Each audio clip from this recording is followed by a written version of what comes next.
We've talked a lot about scrub planes in our various online workshops when we've ever been dimensioning lumber by hand. And the question always comes up, how do you sharpen it?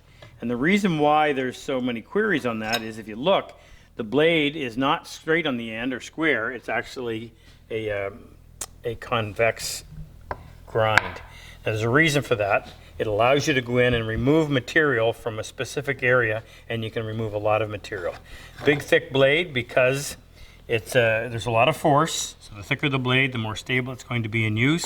Really simple plane if you think about it. You've got a rear tote, a front knob, the body, a blade, and a lever cap with a screw on it, so there are no moving parts. But I want to walk you through the process of grinding this blade and sharpening it and getting it ready to use. So let's go over here to the bench grinder. Now, typically it's going to have a 25, might be a 30-degree bevel. This one actually looks like more like a 30, but if I'm going in to regrind for whatever reason, I'm just going to go in there and match the original grind that was on there. So I'm just eyeballing the way that blade or that bevel engages the wheel when it's sitting on the tool rest. Lock that in place. Now I'm using an inexpensive grinder. It's actually a variable speed. I've got it set on the slowest speed and I never change it. What I have here, which makes this a lot easier, this is not the tool rest that comes with the Delta grinder. This is called Wolverines, made by One Way Manufacturing. I was so impressed with them when I first found this way back in 2000. I found the company and I got them to make them for me, or package them I should say, as just this one unit. They actually sell an attachment for doing lathe chisels, but all I was interested in was in this one. This is called the platform assembly. It's thick, 1/4 of an inch, lots of surface area, acts as a great heat sink, easy to adjust. Everything operates on a cam, so it's just a matter of a smite pull one way loosens it, push the other way and it locks it in there nice and solid. Easy to adjust the angle as well. Doesn't get any simpler. The wheel I'm using is relatively new. This is a Cbn Wheel. I call it carbide, but it's not really. But unlike traditional stones that are porous, I call it a diamond. What did I call it? Carbide? No, sorry. I refer to it as a diamond stone, but it really isn't. It's apparently harder than diamond. But the original stones, or the traditional stones, which are fired, excuse me, are very porous, which means that all the heat from the grinding ends up in the piece that's being ground. One of the nicest features of this is this actually acts like its own heat sink. It's a big hunk of metal. It probably weighs 8 pounds. It's balanced as soon as you put it on there, so you don't have to go through that nightmare, and you never have to true it. It's always going to stay true, and it lasts a long time.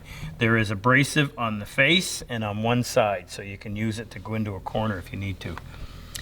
All right, we'll turn that on, the light on. So what you want to do is kind of find your pivot point. I need my foot here. You want to find your pivot point back here somewhere that matches that angle. Now there's nothing sacred about that. You just want to be approximate. It doesn't have to be exact. So I'll go in there and I'll just start going one side to the other. Don't go too far before, excuse me, you stop and check. Now I can see where I'm grinding, and that's a lower angle than what was on there. So I'm going to adjust this slightly. I'll pull it out from the wheel, and then I'm going to move that down a little bit closer, meaning I'm going to reduce that angle. So if I was working at 25, now I'm working at maybe 27.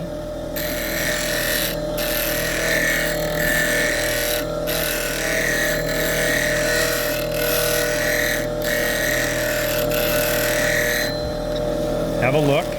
All right, there, now I've duplicated it. You can see that that's fresh all the way across. I haven't gone all the way through right there. And again, it only needs to be approximate.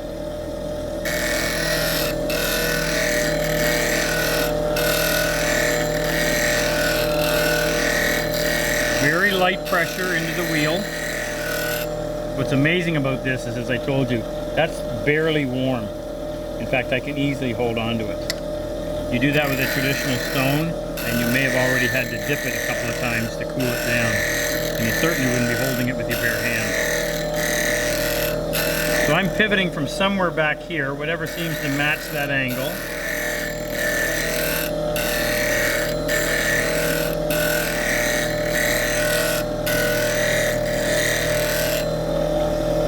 Okay, now I can tell that I've ground all the way through. I've got a burr, So I've got a brand new edge. Typically I wouldn't even have to do that, but I wanted to show you the whole process. Now come over here to the stone.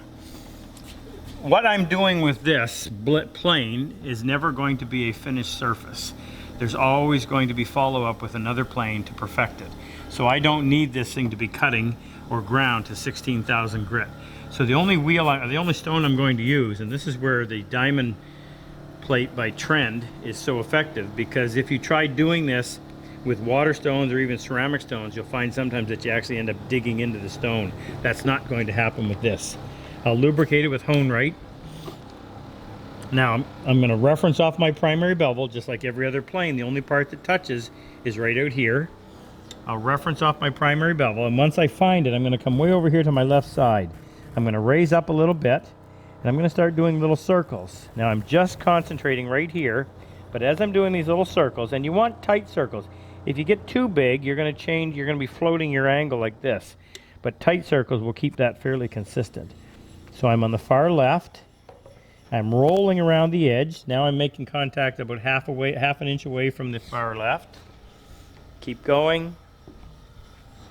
Now I'm over here, not quite to the far right. And I'm at the far right. Now I'm going to come back and do it one more time. All the while I'm doing these little circles, I'm rolling around the edge. Now, since that was ground for the first time, I should be able to go in and see where I've made contact. On subsequent sharpenings, you're not going to, but you'll be able to read it from the burr. So I can tell that I have made a secondary bevel that goes edge to edge. That's all I need to do. Last thing I'll do is lay that flat on its back. We don't use the ruler trick. The Charlesworth ruler trick is only for plain blades, for smooth plane, jointer, jack, four planes, but not on a scrub plane, because if you did and you elevate it like that, you'd only be touching right here. So we got to treat this like the back of a chisel. Just a couple of strokes to remove the burr, and you can tell I've never even bothered to go in and perfectly flatten this, because it's just not the type of tool that requires that level of precision. Clean the moisture off, and that's plenty sharp to do what I need to do. On subsequent sharpenings, I do the same procedure, but you'd be able to then detect with the burr whether or not you've managed to go all the way around the perimeter. Take off the burr and go to work. We'll throw this in here real quick, and we'll just hit the edge for a few strokes. I hold my finger right here to allow that to come in. Center it in the opening. So this is a Pinnacle scrub plane that's no longer available. It was only made for a few years by Woodcraft, but Lee Nielsen makes them. You can find the original Stanleys quite often on eBay, and they're not that expensive. There's a 40 and a 40 and a half. Actually, I think I have a few of them right here. I do. So this is the 40, which is a much smaller plane. This is the 40 and a half, which is what this one was patterned after. This one I find really small, but you can still use it. I can get my hand in there, but almost a junior version. This is a larger one. There's lots of these around, but these are much harder to come by. So once that's in place, I'm just going to go ahead and put this board in the vise. We'll just tackle this outside edge. Sight down there. If I need to bring it out a little bit more, I'll just take my little brass hammer and tap that. The reason I like to do it this way is there's a little bit of pressure on here, there's some control. If I take all that off and try to move it, I may move it more than I want to. A brass hammer, then you don't end up mushrooming the back end of your steel blade. You try to do this with a steel hammer, you're eventually going to have that all mushroomed and it looks ugly. Okay, so you sight down there and you can see how much exposure you have. Now I'm going to go ahead and lock that in place, and then I can go to work.